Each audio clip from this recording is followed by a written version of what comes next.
Welcome, Shannon O'Hara. It is so great to have you here, and thank you for all that you contribute to the earth. Today, I'm so lucky to be able to interview you. My name is Georgia Watson, and we are talking about being a steward of the earth. And we hear you talking about the earth and the planet quite a bit. So, would you please tell us, what does it mean to you to be a steward of the earth?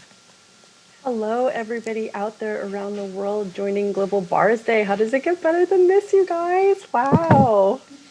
Amazing. So, how many of you guys have discovered your body in totally different ways since you started running bars and using the tools of access?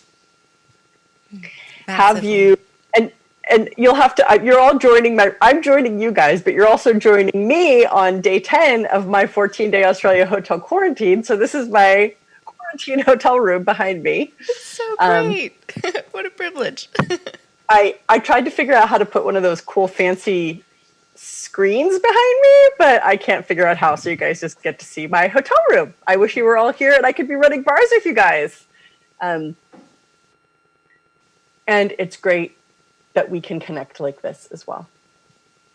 So they've asked me to come on and do this part of connecting with the earth, stewarding the earth. And how many of you guys have felt really like powerless to make a real dynamic change or contribute and create something greater with the earth and what you see going on around the planet? And so one of the really cool things that I want to get you guys in connection with today is you and your body's ability to change all realities far more dynamically and far more easily than you might realize. One of the things that Access has really taught me is that your point of view truly creates your reality. And so one of the greatest ways that we negatively impact the earth that most of us don't realize is by judging our bodies. Your body is an element of the earth. It's made from the same things as the earth. Without the earth, you would not have a body. Without your body, the earth still lives. So essentially, the earth is our body. And then your little body is this gift that you get from the earth to explore and experience life embodied. Our bodies are connected to the earth literally. This isn't metaphorical, this isn't theoretical, this isn't like airy-fairy, this is literal. Your body literally has an energetic connection to the earth. It's made of the same elements of the earth. So when the earth is thriving, your body is thriving. When your body is happy, when your body is thriving, that is then a contribution to the earth as well. But when you judge your body, you are essentially projecting that judgment, that criticism, that energy into the earth. Everything you say to your body, every point of view you take about your body is the communication you're delivering to the planet. Your body is the earth. So when you judge your body, you are also judging the earth. Conversely, when you enjoy your body, when you receive all of the pleasures, all of the sensations that your body has to offer, when you allow your body to live, you are then becoming a source point for greater aliveness on the earth. So, what can you receive about your body today that you usually don't, because you're either critical of your body or ignoring your body or disinterested in having a body? What can you receive about your body right now? Really relax. Whether you're having your bars run, or you're running somebody's bars, or you're alone in a room like I am. If you're alone, if you're sitting up in a chair, put your hand on your body. Consciously put a hand on your body. It can be your thigh, your chest, your stomach. And just perceive your body. Thank you, body, for gifting me the experience of living. Now apologize to your body for ignoring it, criticizing it, judging it. Have a tender, gentle moment with your body right now. Thank your body and receive your body more vulnerably. This is how you steward the earth. It begins with your body.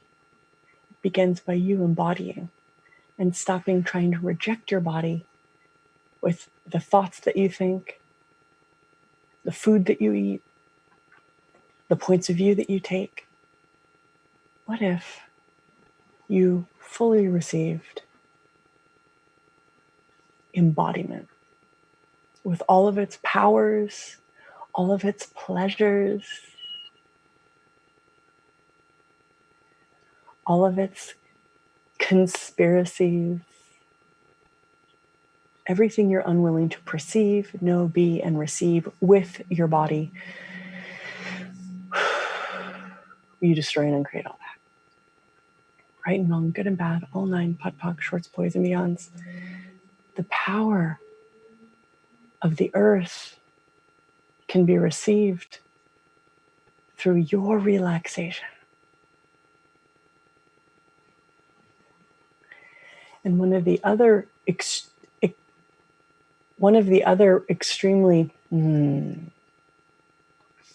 actionable things that you can choose to steward the earth, to contribute to the earth, to contribute to a different future with the earth,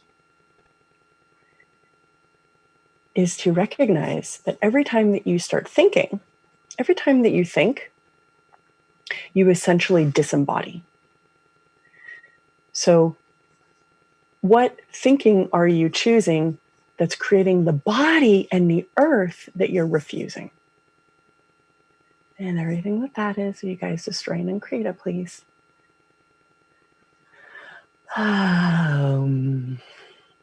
Right and wrong, good and bad, all nine, pod, pock, shorts, poison, beyonds. Thinking is not your greatest power. Receiving, perceiving, knowing, and being embodied is power, true power. Every time that you start thinking, you disconnect from the earth. You are now in an artificial universe that does not actually exist. It isn't real. So when I have been seeking greater consciousness and looking at like, what is real? Like, how do I deal with this insane reality that we all walk amongst? I have often turned to nature and looked to nature and recognized that if an animal doesn't understand something, that's because it's not real. Look at all the things that you think are real that an animal would never understand. Everything that you think that isn't real, that you focus on that isn't real, that you indulge in that is not real, is an artificial separation from the earth. It disembodies, it deactivates the power of your body to be in communion with what is real. The earth is real. Nature never lies. Only your head lies. So all of the lies about you that you're choosing that prevent the earth you could be creating, will you guys destroy and uncreate all that, please? Yes. right and wrong, good and bad, all nine, pod, poc, shorts, boys, meons. And they asked me to do like an earth connection exercise with you guys, which apparently is where I'm starting, you guys. So let's not talk about it. Let's just completely indulge in this out of control, out of definition, out of linearity connection with these extremely profound, relaxing, uncontrollable energies of the earth. And if you let yourself slide through reality now, let yourself slide. What if right now, in this beautiful celebration of the powerful bars, what if right now you gave yourself permission to completely slide through realities?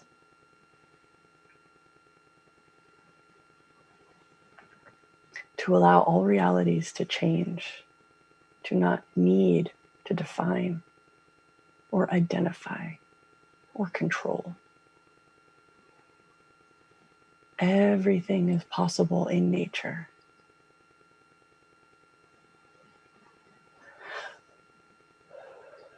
Summoning the spirits of the earth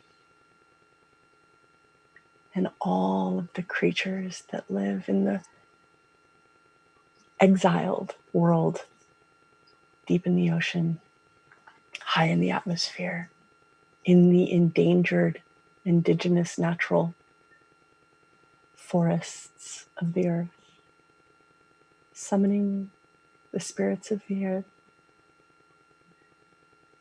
the spirits that we came to play with and create with. Let the earth touch your body.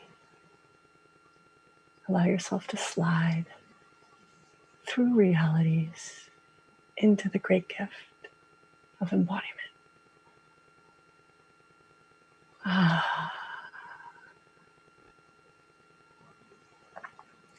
Who and what has been desiring to gift to you and your body, that if you received it, perceived it, acknowledged it, would contribute to the expansion and growth of consciousness. Let yourself have that, be that, choose that, as out of control as it is.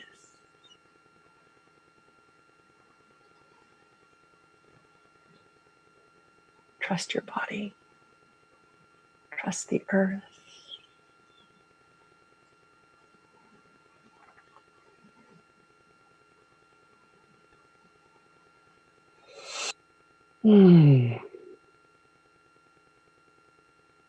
Your body and the earth never lie. Only your head, only your mind can lie. How many lies are you living that your body does not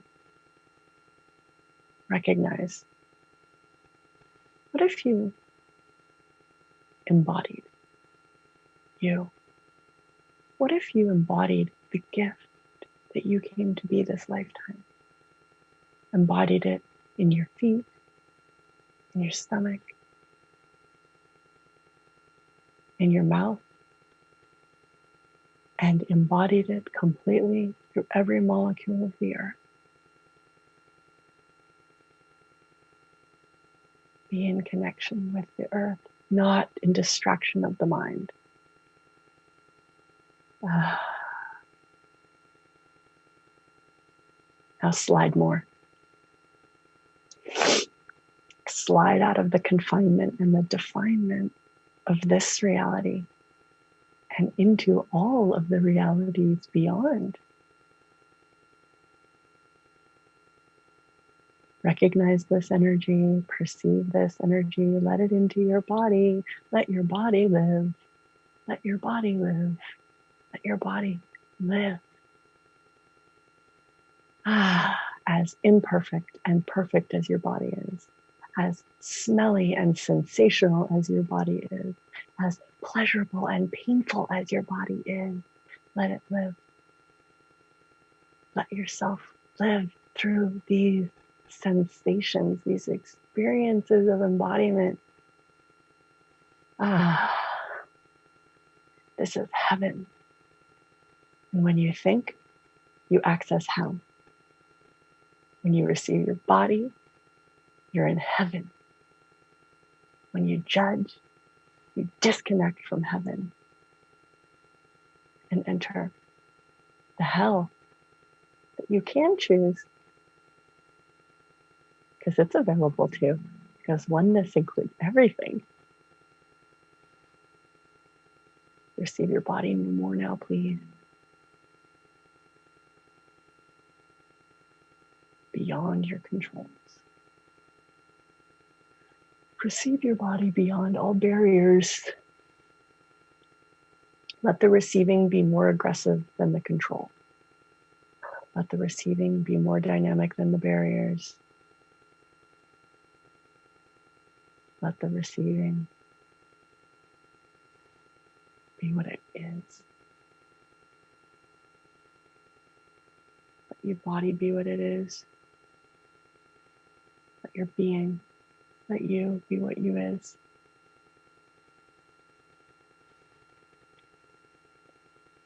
Slide more now, please, into the earth,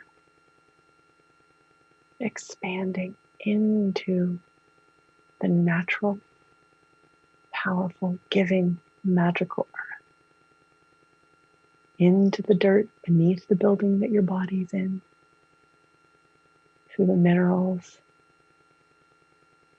the deep roots, the bedrock, literally moving into the earth, into the waters of the earth, expanding, receiving into the waters of the earth. What energy, space, and consciousness can you and your body be to facilitate the expansion and growth of consciousness and the increase of oneness through all bodies, through all embodiment, all realities, and all planets? Be the molecular consciousness of that. Lose your mind. It'll always be there for you later if you want it back. Lose your mind now. The earth has no mind and has access to something so much greater than your mind can ever be. The perfect harmony of uninterruptible consciousness. You can be embodied as that, or you can reject the earth through your mind for the rest of your life. What will you choose today? It will change all realities right away.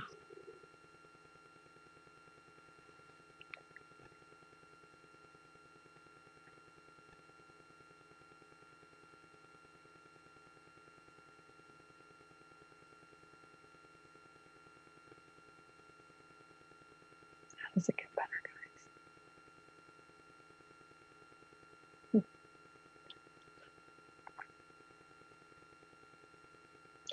So, Georgia, what should we fill up our last 15 minutes with? Oh my goodness, I'm just so grateful for that perspective when you were speaking about if animals don't, I can't remember exactly what you said, something like if animals aren't worrying about it, then that's actually an artificial thing. And that was just such a brilliant concept. And I look at where people are doing their best to save the planet, and are animals looking to save the planet? Or are they actually being what you're expressing energetically, this no judgment and different way of being with the planet? Wow. So many of us are taught to, how do I put this? If you look to the animals, that's the thing, like if an animal doesn't understand something, it's because it's not real. And so one of the greatest allies that I've had on this journey to consciousness, because like when I first started hearing about consciousness, I had no idea what it was. I was just like, Yeah. I need something, I need to not die. Like basically I was dying. I was like suffering. And I wanted to die all the time and to escape this reality. And when I first started, and it was the bars that was the beginning of changing that for me. It was like, I was so suicidal as a teenager, and Gary like watched me in all this pain, and he basically could do nothing directly for me because I was so rejecting of access as a teenager. And so, I mean, you know how we are with our parents. We're like, I don't want to do the weird thing my parents are doing, like, you know. And so he basically like, he sort of tricked me. He like got other people to do access with me, to run my bars and stuff, and stayed out of it basically. And it was the bars that was my first breath of like, oh my God, relief. And I like bit by bit, like bar session by bar session, like the suicide left me. And I started to want to live. And then when I was like, okay, so if I'm going to live, if I'm going to have this body and be in this life, like what is there here? Like, I know I don't want to be, like, I knew what I didn't want. I didn't want to like be part of the insanity that was everywhere. But I was like, but then what is there? And then there was the earth. Wow. And the spirits of the earth and the animals of the earth. And every time I looked to the earth and I spent time in nature and I prioritized my perception of nature, there was just sanity. It was just like I felt sane for the first time. And there is such deep sanity in nature and such deep insanity amongst people.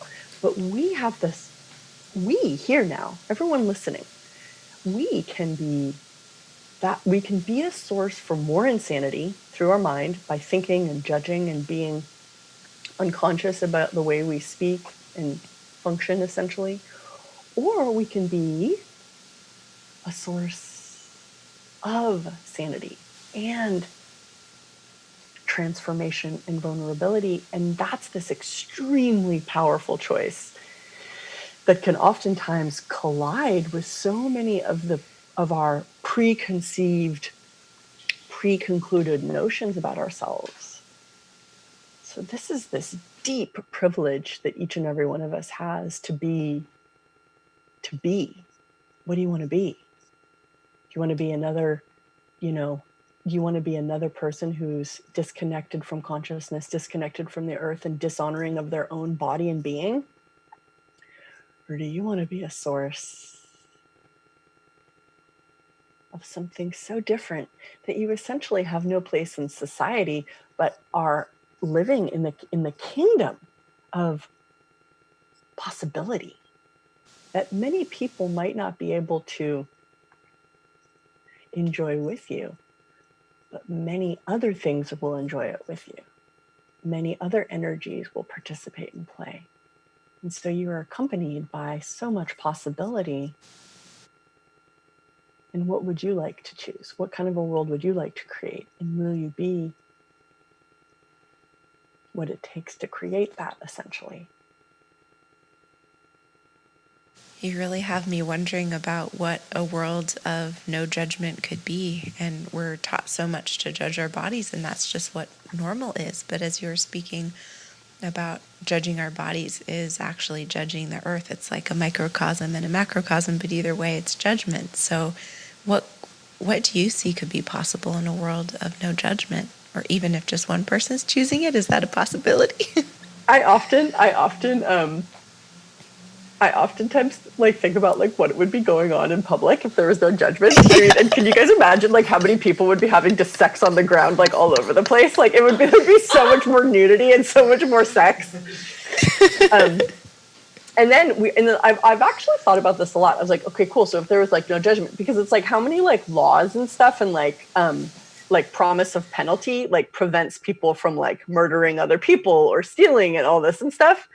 And so I've like really like looked at this a lot, and I look to nature and I'm like, yeah, but in nature, like none of that's really an issue. It's like in nature, the strongest is what succeeds. And I so would love to go back to survival of the fittest. It's like Gary said at one point, recently something that really blew my mind. He says, like, we as societies contribute to the weakest link, not the strongest link. And it's so true. It's like we put so much resource and time and energy into supporting those who are dying, those who are sick, those who do not desire to live, rather than contributing to the strongest link that will and can create greater for all. And that's essentially how we create a sick society, by prioritizing the weakest. But nature doesn't do that. Nature, whatever is the strongest, that's what will succeed.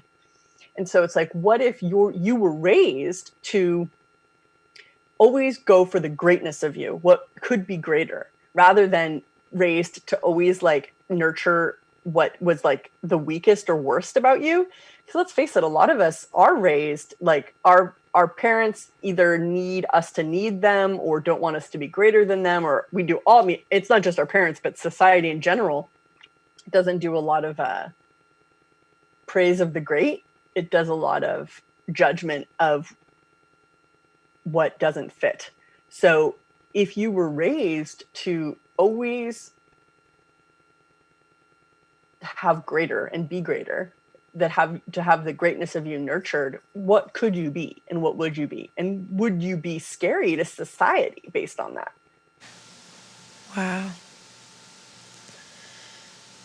That is a really, really different take on strength. And when you mentioned what would that be scary to others, it's like a lot of times it's very receivable to be in pain. And sometimes people want to take care of you and coddle you and nurture you when you're not feeling well. Well, how do people around you deal with you or handle you when you're being so much stronger than they have ever been willing to be themselves? It opens up a very different world where are you alone in that, or do you actually have even more and greater? Exactly. And a lot of people do fear nature and do that rejection of the animal's power because they don't want to be that powerful, that out of control, that unpredictable, that great, that connected to the earth.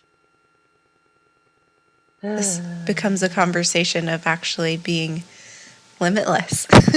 There's a movie about limitless, but then what if we could actually live our lives as infinite embodiment? Exactly. And so that's where nature has been one of my greatest educators, because I couldn't see like consciousness embodied amongst people. I didn't know anybody Wow. that, my dad has done his best over time to be more conscious and to be more of a source for that. And so that was like the initial spark and inspiration. But then to really like get like, how does consciousness work? Like nature is demonstrating it constantly.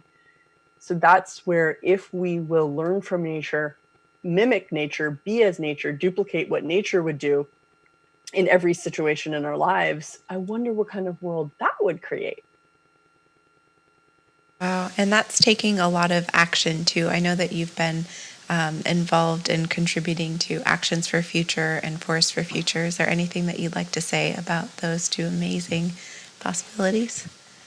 Well, the prospect of, I wasn't willing to have money in my life until I realized that money would allow me to essentially preserve endangered forests. It would allow me to actually like save the parts and the beauty of the earth that are endangered.